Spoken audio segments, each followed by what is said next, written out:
We could see what breaks, let's say, before it goes live to prod.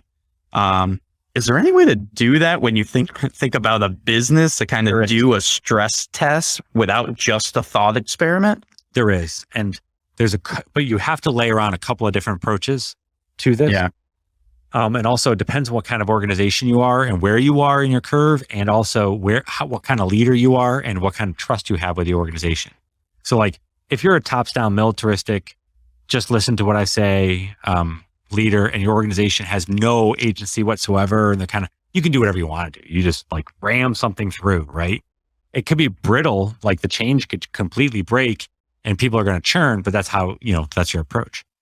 My favored layered approach to these things was, one, is you're constantly signaling future intent.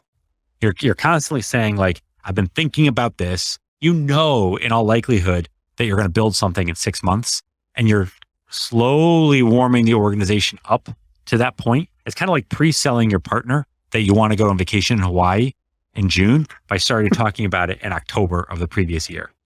Yeah. It's the same concept. Then the other is, I have this concept of canaries, which are people throughout the organization in every single department at every single level that I talk to on a regular basis to get feedback and also test out thoughts. Like, all right, so like, hey, I've been thinking about the marketing growth, our growth team. Is it like, I get the impression that we're stalled. Like, is that your impression, or should we be trying other experiments? Blah, blah, blah. Back and forth with that person.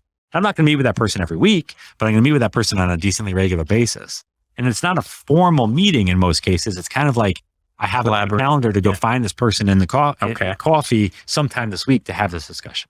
That's interesting. I would think it would be a more collaborative conversation. Like you're kind of testing theories or see how they would respond. I'm trying to give, I'm trying to get back. I'm trying to see, hey, is what we're doing working? Like where we are right now working, or what's broken? Give me some insight. And also like, hey, I've been thinking about this. What's your immediate gut reaction?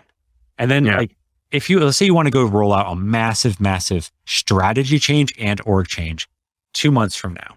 Yeah. Like it's already failure if you say you want to roll out a massive strategy change and an org change tomorrow and you've not done any of this work. That's a failure already.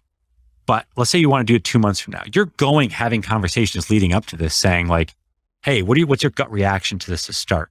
And they're like going to noodle on it. They're going to give you some feedback. Then you're going to go back to them 2 weeks later and you're going to say, I've been thinking about this and I can't get it out of my head. Like, I'm thinking we should go do this. And I need to know where we fall down when we do this. And they're going to give you some more feedback. And then you're going to use that to retune your model and test it in your next set of conversations with everybody that you're going to go do the exact same thing with. Like what I just described to is a shit ton of work. It is a shit ton of work. You're having lots of conversations. Time. A lot of time. A lot of the same conversations over and over again, but it's valuable information.